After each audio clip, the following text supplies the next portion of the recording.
Bore da I chi gyd. Chi barhau yn Addoliad drwy gan I emyn 856, 856. Arglwydd, nef a deiar, gariad, holl a lluog, rhyfed y ddoethineb a pherffaith yn dy waith. Cerddais ar y tonau drwy y storm gynddeiriog, a byd tawelwch wedi'r drycyn faith. 856.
The reading this morning is a very familiar reading to us all from the Gospel according to St. Matthew, chapter 26, verses 69 to 75, to be found on page 1012 in the English Bible in the seat.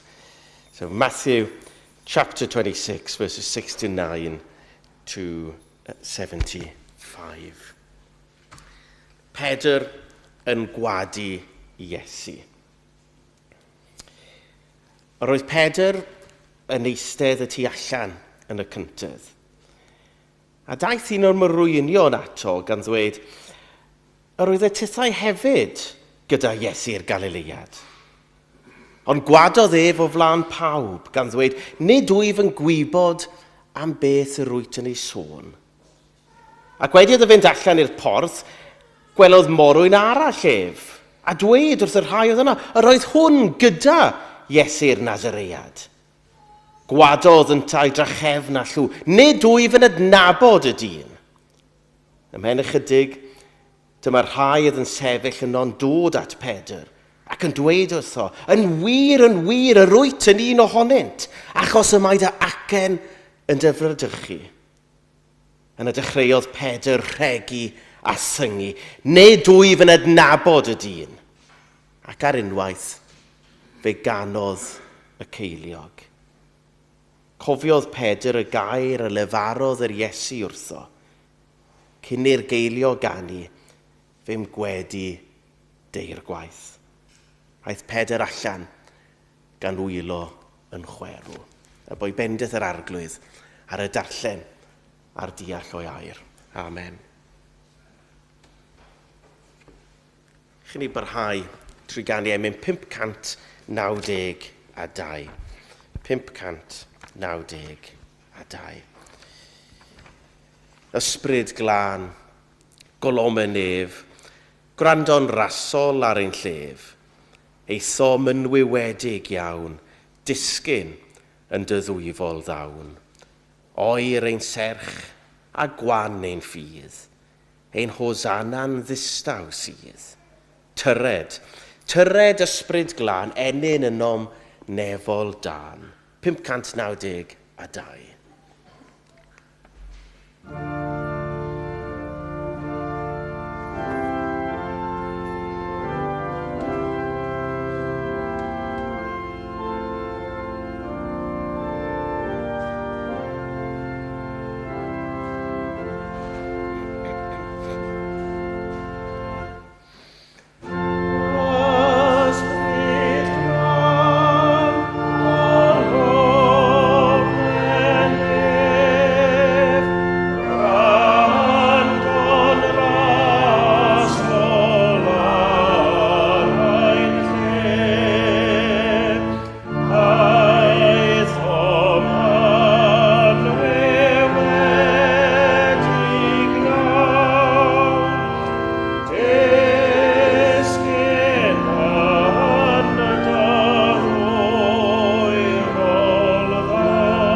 Gadewch i ni weddio. Arglwydd yn sŵn y gan, i ni'n agosau ata ti.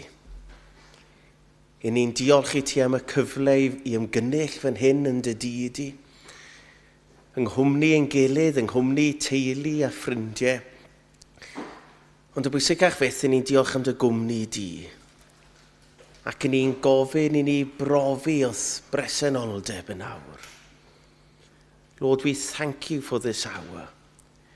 We thank you that we can come here from the problems and concerns and anxieties and sufferings of our world and put everything to one side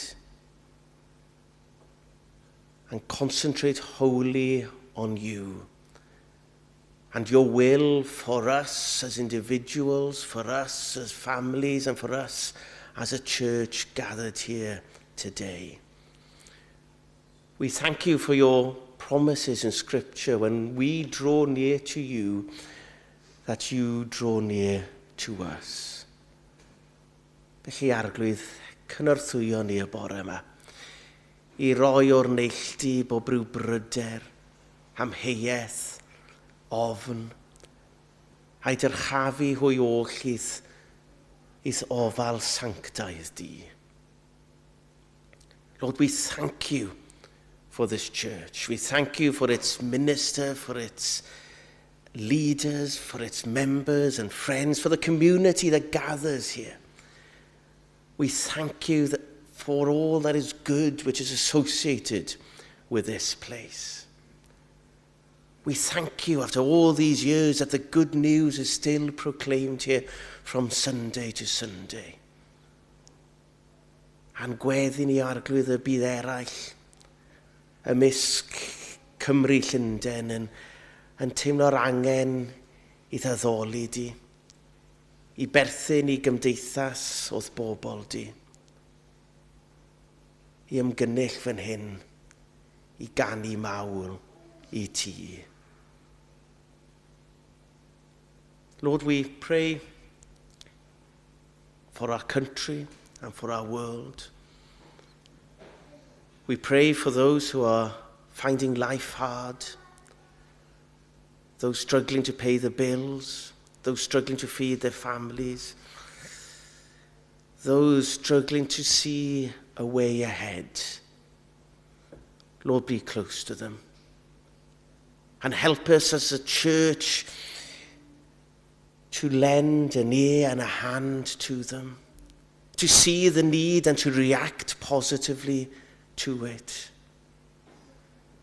Boed i'r eglwys arglwydd gwasanaethu yr rheini sydd angen di. Yr rheini sy'n gweld bywyd yn anodd, yr rheini sydd yn teimlo bod nhw'n cael ei anwybyddu ac yn gweld y byd yn cerdded hi. Boed i'r eglwys arglwydd, boed i ni fel aelodaeth eglwys di fod yno, yn cynorthwyo, yn cynnig yr hedd na wyr y byd amdano, ac yn cynnig cymorth ymarferol. I ni'n gweddio dros eglwysu ein gwlad ni arglwydd. Yn aml nifer yn ei chael ein anodd i gynnal gwasanaeth o sil i sil, y niferoedd yn llahau, y costau'n cynyddu. Arglwydd bydd gyda dy bobl di. Diolch i ti am yr addewid lle mae ddau neu drid yn gynnig rwy ti yna yn y canol. Bydd yn ei canol, bydd yn ein canol, arglwydd. O deied dydd pan fo a welon Duw, yn chwythu eto dros ein herwau gwyw, a'r cryndir cras dan ras gawodydd nef yn erddi Crist, yn ffrwythlon iddo ef. Arglwydd ro'r ddawn a'r egni a'r deheuad i ni, i droi yr erwau gwyw, yr erwau cras yn erddi gwyw i ti. Ac oeddwn ni yn gweddion dy fyd ti. Cymaint yn digwydd ledled byd sydd yn anethym a llwyri, bod ni jyst ddim yn deall y peth. So much suffering in your world, Lord. Wars in different continents. Poverty, hunger. And Lord, we ask that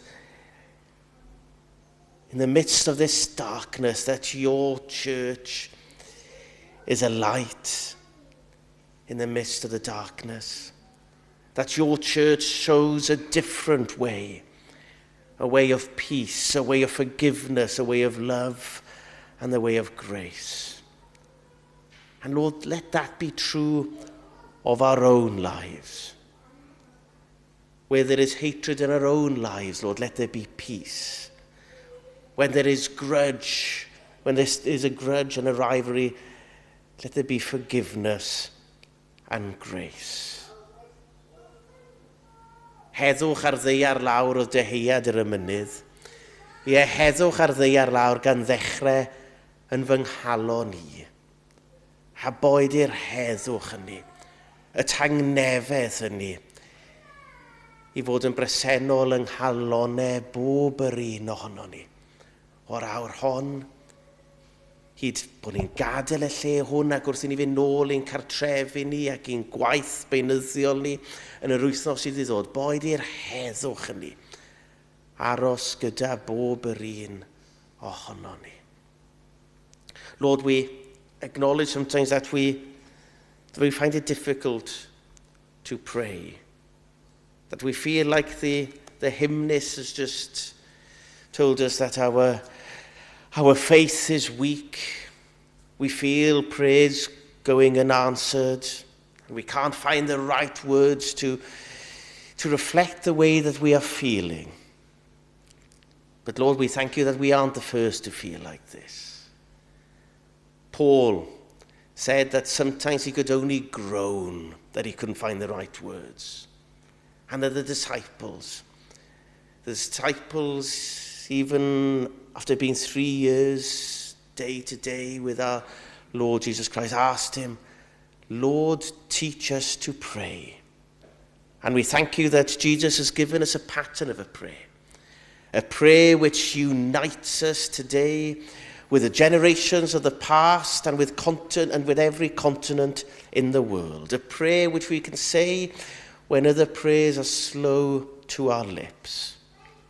Ac arglwydd, ein braint ninnau yn awr fel cynulliad oedd Gymru yma yng nghanol Llundain yw cyd ganu y weddi fawr honno a'n gilydd. Amen. Yeah.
Wel, croeso cynnes i aelodau i gyfeillion ac i ymwelwyr ein hoedfa, gan gynnwys y sawl sy'n ymuno yn un rhithiol.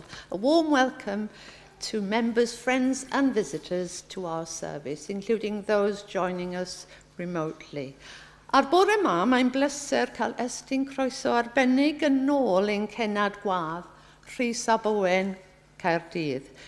Chi gyd yn nabod achos mae wedi bod yn gyfaill ffyddlon i'r eglwys hon ar hyd y blynyddoedd. Ac yn wir yn ôl beth dwi'n deall, dyma lle cyflwynodd ei bregaeth gyntaf. Dwi ddim yn gwybod pryd, falle wedi wrtho ni. Ac iddo fod yn brysur ym myd o gyfraith, gwleidyddiaeth yn ogystal ac yn hapel y Tabernacl Caerdydd, mae o hyd wedi bod yn barod i ddychwelyd ato ni i arwen oedfa ac i gyflwyno ei neges mewn ffordd gofiadwy. Felly diolch yn fawr iawn i chi Rhys. A mae'n hyfryd hefyd tro hyn i gael cwmni Manon, Esther a Greta yn yr oedfa. Croeso mawr. This evening's service at 6 will also be led by our guest minister, Rhys Bowen, Cardiff. And as a loyal friend of this church, we're always pleased to welcome him back. And some members of Castle Street may recall that this is where he preached his first sermon. I remember that Ogwen, amongst others, was always singing his praises. And we're looking forward to receiving his messages to us this morning and this evening. But diolch yn fawr hefyd i Mike am ei gyfraniad pwysig wrth yr organ. Di Mercher sy'n dod, mae hefyd y trydydd am hanner dydd, bydd ailgychwyn yr oedfa anffurfiol canol wythnos yn y neuadd gyda chyfle am sgwrs a the ar ôl yr oedfa. So that's this coming Wednesday, the restart of the midweek services on Wednesday at 12. On Wednesday, June the 17th at 1:05, there'll be an organ recital given by Benjamin Tutor of Metropolitan Church, Elephant and Castle.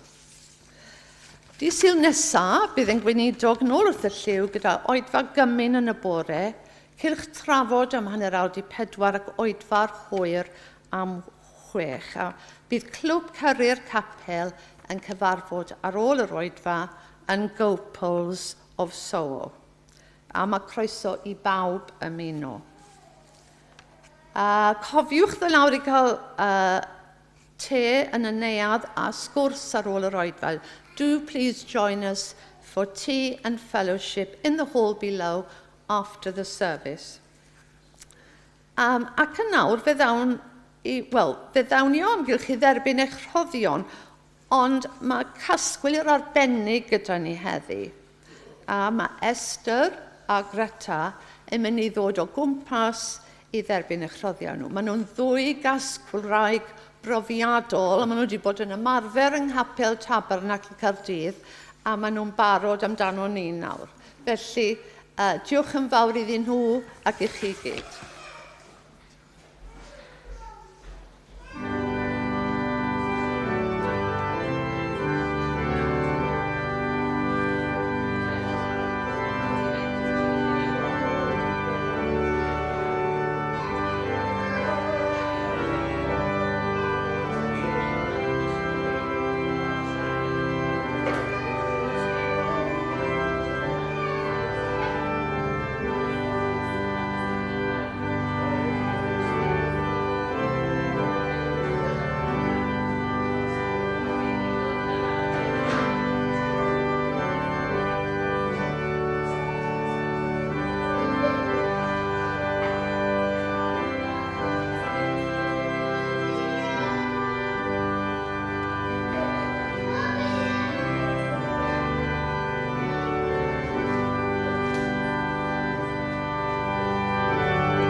diolch yn fawr. Diolch yn fawr am y gwahoddiad a'r croeso. Mae'n hyfryd cael fod nôl ym Mhwlpud Castle Street. You asked me when I was thinking about this the other day, and I'll be mentioning it at the beginning of my sermon, but 2005, Wendy Richards was in hospital and Peter had asked me to fill in instead of him. In a way, it's a miracle I'm still here, because I was given a lift by Ogwen Adams to have lunch with John and Janice Samuel, and a lift with Ogwen was quite an experience. And then on the way back, talks about having a lift with John Mervyn, to the railway station. All good, excellent people who did an excellent day of work in this place. A coffadwriaeth annwyl iawn amdanyn nhw I gyd. Atgofion melys iawn. Am y lle hwn yn y gorffennol ac am y bobl arbennig y gwrddus I trwy y lle y man yma. Gyda nawr barhau trwy ganu am 680, 685. Brwydra bob dydd, cryfhad y ffydd, Crist yw dy nerth I gario'r dydd, mentra di fyw a chei gan ddiw goron llawenydd, gwerthfawr yw. 685.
Yes, I was very depressed when I realised who your first preacher this month was, Noah Evans, a fellow deacon with me in Tabernacle. And I realised when I preached my first sermon here in Castle Street, he was in nursery.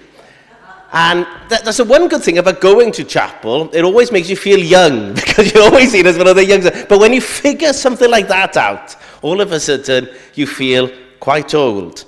And that's got me starting to think about my first sermon here. I can't even remember what the text was now. It probably was absolutely hopeless, but nobody told me that at the time. Everyone was far too gracious. But I remember contacting my great-uncle, who was a preacher in North Pembrokeshire and a regular in the pulpit here, and asked him for some tips. I think I was hoping he'd send me a sermon, but he didn't. He said do two things in Castle Street and you'll be okay. Preach about God and preach about 20 minutes. I've tried to stick to both every time I've been here. Now, as I was going through some papers a fortnight ago, my mind then turned to Hugh Matthews, a former minister here between 1968 and 1985, and one of the big fans of Castle Street. Hugh was always a huge supporter of Castle Street. He said he had three favourite chapels, Llanbed, Carsalen Treborth and Castle Street. And I said, well, what about Tabernacle? No, Tabernacle wasn't in the trinity of Hugh Matthews' favourite chapels. But I was going through, I was thinking of him because I found a newspaper article.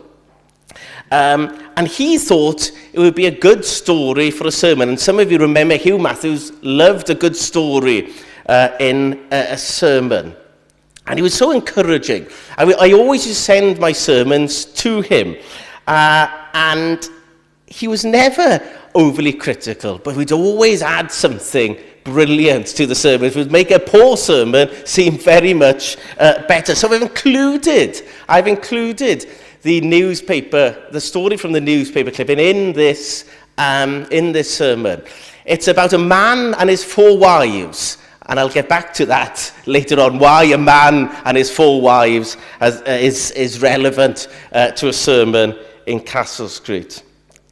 Now, the third thing which has been going round in my mind, I'm not sure if some of you read the beautiful obituary in the BBC about the death of the dear Aldwyn Brunt. Now, Aldwyn Brunt was the keeper of the smallest Welsh chapel in Patagonia. Ac oedd yn erthygl hyfryd. A dyma ddywed Billy Hughes, y canwr o'r Gaiman, am Aldwyn Brunt. Oedd tafodiaeth Aldwyn yn adlais o'r wladfa hanner canrif yn ôl. Erbyn hyn, ni'n ymwneud lot â phobl y Gymru, ac felly mae yna wahanol ffynhonnau o'r Gymraeg a gwahanol acenion. Ond un ffynon oedd gan Aldwyn, Cymraeg y capel a'r cartref. Ffynon o siarad unigryw. Nid diolch fyddai Aldwyn yn ei ddweud, ond thank you mowr. A dwi hefyd yn cofio man o'na fi'n cwrddo Nantlais ac Elfed, 2 hen frawd mas yn y wladfa. A diosben o'n nhw'n dweud am hat, modur o'n nhw'n dweud am car, a perdoneg o'n nhw'n dweud am y piano. Ond dwi'n hoffi'r ddelwedd yna. Y ddelwedd o'r ffynon oedd gan Aldwyn Brunt mas yng Nglanalaw ar baith y wladfa. Beth yw ein ffynhonnau ni? Well, why am I mentioning all of this in a long preamble? I just wanted to tell you this was my thought process when I came to my text for this morning. And this is it. Ymhen ychydig, dyma rhai oedd yn sefyll yn on dod at Pedr ac yn dweud wrtho, yn wir yr wyt ti yn un ohonynt, achos mae dy acen yn dyfrydychu. Surely, they said to Peter, surely you are also one of them, for your speech, for your accent betrays you. Now, how did the speech, how did Peter's accent betray him? Well, apparently, the Galilean accent is stronger than those from Jerusalem. And I love this gloriously old-fashioned explanation by the prominent Victorian theologian Charles Ellicott. He says this: the Galilean patois was probably even stronger when he spoke under the influence of strong excitement. The half-detection which the remark implies perhaps also suggests some sense of shame at using a provincial accent. I don't know about you, but I love the suggestion that Peter and Jesus spoke some sort of common provincial accents. I ni ag y cenion cryf, mae'n neis i wybod ydw e. Nid ryfedd os gwawdur y gwas can gwawd cafodd trysog y nef. Yes, the sense of shame of a provincial accent. The idea that Jesus spoke a provincial accent which people made fun of. Well, what does our accent reveal about us? What does it say about a person? Well, the first thing is obvious, isn't it? Mae acen yn datgelu ein cefndir. Our accent reveals our background. Now we've reached the story about the man with 4 wives. The newspaper clipping Hugh Matthews gave me back at least 10 years ago, maybe, no, longer than that, 12 years at least. Now, I don't know if you've heard of the island Palmerston Atoll. Palmerston Atoll is a small island as part of the Cook Islands in the Pacific Ocean. Only 62 people live on Palmerston Atoll, but they speak in a totally different way from everyone else in the other islands of the Cook Islands. And this has caused scholars to think of it, well, why on earth do these people speak the way they do? And they found the answer. In 1863, a carpenter from Gloucestershire called William Masters settled on the island with his 4 wives. They had 17 children and 54 grandchildren. He died in 1899, but still today, 125 years later, they still speak in Palmerston Atoll with a southwest English accent. The Gloucestershire accent is still spoken there now. A chi'n cofio ydych chi, My Fair Lady a George Bernard Shaw yn dweud trwy Henry Higgins yn My Fair Lady, bod yn chi jyst yn gwrando rhywun yn siarad, dweud yn union ble nhw'n dod. Nhw'n dweud yr un peth am Sir John Morris Jones, y Mangor, bod e'n gallu dweud bod e'n union blwy o ble oedd rhywun yn dod. Herwydd mae'n bywyd ni heddi yn adlewyrchu ein cefndir ni. Y dylanwadau sydd wedi bod arno ni. Yn fy ngys, yn dacys, yn aunties, yn uncles, yn rieni, a'r teulu ehangach, yn athrawon ysgol Sul, yn gerddorion, yn wenedogion, yr rheini sydd wedi dylanwadu arno ni. Mynd i'r ysgol Sul pan yn blant, clywed Cymraeg coeth yn cael ei siarad, dysgu mwy am lenyddiaeth a cherddoriaeth ein gwlad ni, clywed am gariad ac am degwch ac am fyddeiant. Meddyliwch nawr os dynwch chi mas y magwraeth Gymreig capel o'n bywydau ni, byddai'n bywydau'n wahanol iawn, byddai'n geirfa ni yn wahanol iawn. A di'n acen ni? Does our accent today betray the fact that we have been raised in the Christian faith? Does the way we speak about political, moral, economic matters, does it betray the fact that we are Christians? Yn dangos ein bod o blaid y gwrthrodedig, o blaid cyfiawnder, eisiau brwydro dros eraill. Dewch i ni beidio anghofio o ble i ni di dod, ein bod ni'n aelodau o Eglwys Iesu Grist. Gadewch i ni beidio cuddio ein hacen ni. So i ddechrau, ein cefndir ni, our background. Yn ail, gai gynnig bod acen yn datgelu ein cwmni ni. Accent reveals something about the company we keep. He used to say about Sir John Morris Jones, he could not only pinpoint where somebody came from, but could also pinpoint the different influences on an accent. And I think this is so true about the London Welsh community. You hear somebody from the London Welsh community speaking Welsh, and you can hear the influence of Cardiganshire, of Carmarthenshire, of Montgomeryshire, of North Wales on their accent. Then they turn to English and their accent is totally different. My grandmother came from Tanagrisha in Blaenau Ffestiniog. She moved down, she moved to London first, then Cardiff, then Carmarthenshire. Everyone in Carmarthenshire thought she was a gog. When she went back up to North Wales, everyone thought she was a huntu. Everyone thought she'd lost, the North Walians thought she'd lost her accent. The South Walians thought her accent was still incredibly strong. A tan y Cymreigio diweddar yng Nghaerdydd, o'n i'n cael y cwestiwn yn aml, what part of North Wales do you come from? Even though the influence of North Wales on my Welsh is very weak. People thought because I spoke in a Welsh accent in Cardiff that I must come from North Wales originally. Accents are strange things, aren't they? I remember, and this is the last story in this one, but I remember a guy in college with me at university from Romania speaking English with a North Irish accent. It was incredible, only because his English teacher in Bucharest came from Llundain, from Derry originally. It's strange. Yn o Ladfa, mai o cymoedd y de, mai o Aberpennar ac o Ferthyr, das rhan fwyaf o'r trigolion o'r gladfawyr cynnar, geirfa'r gogledd, maen nhw'n dod, y pres a nain enghraifft.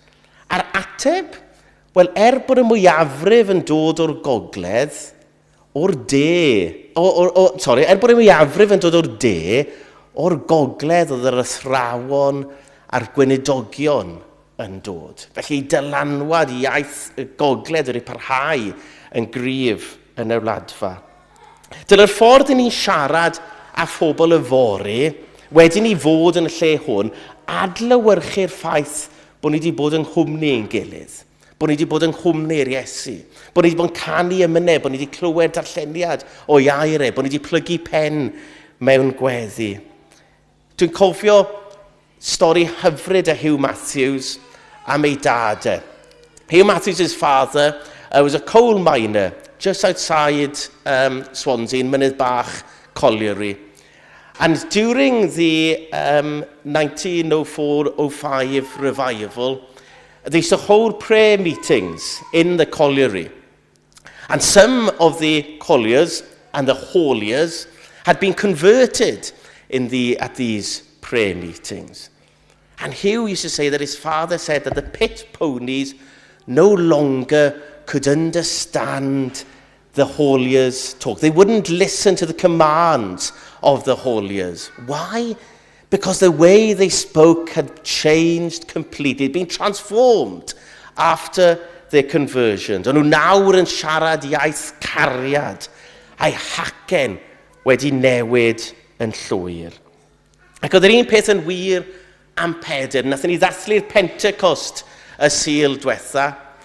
Ac yn y Pentecost oedd yn Pedr hollol wahanol i'r Pedr nath gwadu nabod yr Iesu. Oedd Pedr ar ddydd y Pentecost yn pregethu yn y deml o flaen yr union bobl nath lladd yr Iesu ac yn llwynio i'w laddau. Pregethu i flaen nhw mae Iesu yn fyw. Gwelodd trigolion Jerusalem Pedr gwahanol iawn ar ddydd y Pentecost. Ac oedd yn amlwg i nhw bod wedi treulio amser yng nghwmni yr Iesu. Dyma be mae actau yn ei ddweud. Sylweddolent ei bod wedi bod yng nghwmni'r Iesu. Iaith Pedr, y diwrnod hwnnw'n dangos bod wedi bod yng nghwmni'r Iesu. Y Pedr gwahanol iawn oedd yn rhegi ac yn gweiddi ychydig wythnosau yn gynt. So, yn gyntaf, y cefndir, our background. Secondly, reveal something about the company we keep, y cwmni yn ei cadw. Ac yn ail, ac yn drydydd, gai gynnig bod yn datgelu rhywbeth am ein cenhadaeth ni. An accent reveals something about our mission. Now, like Animal Farm, they do say that some accents are better than others. That's the view of some. I remember in university, some people losing their accent very, very quickly. We all know some sort of a Hyacinth Bouquet type of character, don't we?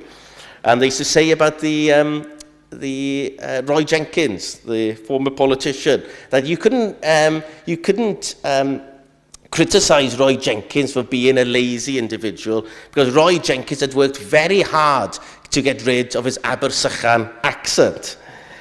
And I remember Hugh Matthews telling me the story, and this is not, I can't believe this is a true story, but Hugh again with his stories, saying about a Welshman meeting a man from Texas. And the Welshman asking the man from Texas, well, as we Welsh do, well, where do you come from? And the man from Texas in his drawl saying, from God's own country. And the Welshman said, oh, you have lost your accent, haven't you? Yeah. Rhaid I ni ddefnyddio pob cyfle I fod yn dystion dros Grist yn ein byd ni. Pam nath Duw alw Moses I arwain ei genedl I ryddid, oedd Moses wedi meddwl am sawl reswm dros byd o'r gwneud. Y reswm olaf oedd arglwydd, dwi'n methu siarad yn gyhoeddus, mae'n hafod i'n drwm. Lord, leave me alone, Moses said, I can't, I'm not a public speaker. A dyma'r arglwydd yn dweud, pwy aroes enau I fei drolyn, ond mae fi yr arglwydd. Yn awr dos, rhof helpu ti lefaru, a ddysgu beth I ddweud. God promising Moses and God promising to us today to be with us, to help us. I Pedr wadi adnabod ei gyfaill, mae Iesu wedni ar lan y môr ar ôl yr atgyfodiad yn rhoi'r comisiwn hyfryd iddo fe ac yn gofyn I Pedr I fod yn arweinydd yn yr eglwys fore. Porthaf yn efaid. Feed my sheep.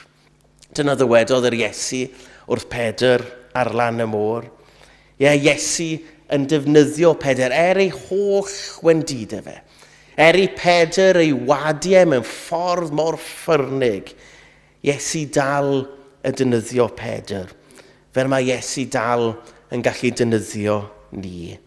Ydydd cymaint yn fwy effeithiol bydde'n cenhadaeth ni os bod ni dim ond yn ceisio byw ein ffydd ni. Yn ceisio caru ein gilydd, hyd yn oed caru'r bobl dyn ni ddim yn ei hoffi. Yn ceisio maddau ein gilydd, hyd yn oed maddau rhai ni sydd ddim wedi gofyn am fyddeiant. A fod yn amyneddgar ein gilydd, hyd yn oed yn amyneddgar i'r bobl yn ni sy'n dweud ysbwriel mwyaf ar social media. Amyneddgar ein gilydd, yn gwrtais ein gilydd. Boed yn acenion, boed i'r ffordd i ni'n wneud a'n gilydd, adlewyrchu ein cefndir Cristnogol. Boed yn acenion, adlewyrchu y cwmni i ni wedi ei gadw y bore yma. A boed yn acenion, adlewyrchu ein cenhadaeth fawr I rhannu y newyddion da o lawenydd mawr ag eraill. Uwch y dwndwr, uwch sŵn y byd. Uwch y dwndwr mae acenion gwynfyd yn dy lef. Llifau swyn I giliau'r galon, fab y nef. Yng nghanol hwch dwrw ein byd ni. Boed yn hacenion I adlewyrchu gwynfyd fab y nef, a boed yn ei gynorthwyo eraill I ryw dderbyn hynny i'w calonau hwy. Gogoniant I ddenw. Amen.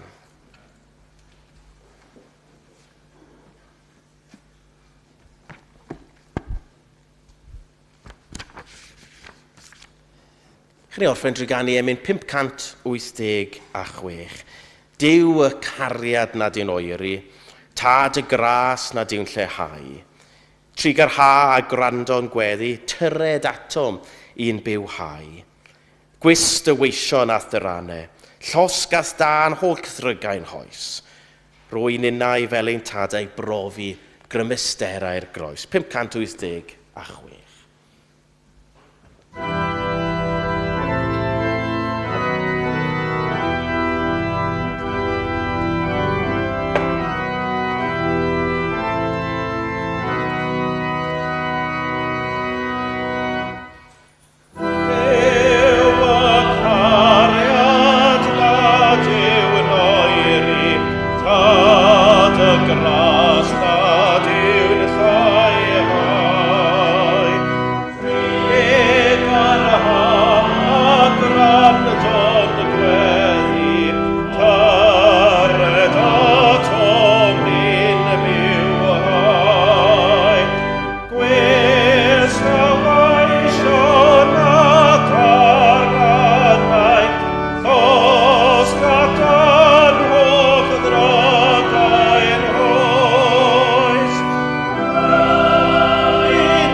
Mae'r oedfa drosodd, ond ein gwasanaeth nawr yn dechrau. Awn bobl Dduw mas i fyd Duw. Awn wrth wneud hynny gyda gras ein harglwydd Iesu Grist, a chariad Duw, a chymdeithas yr ysbryd glân, a fydda hynny gyda bob yr un ohono ni, o'r awr hon hyd yn oes oesoedd. Amen.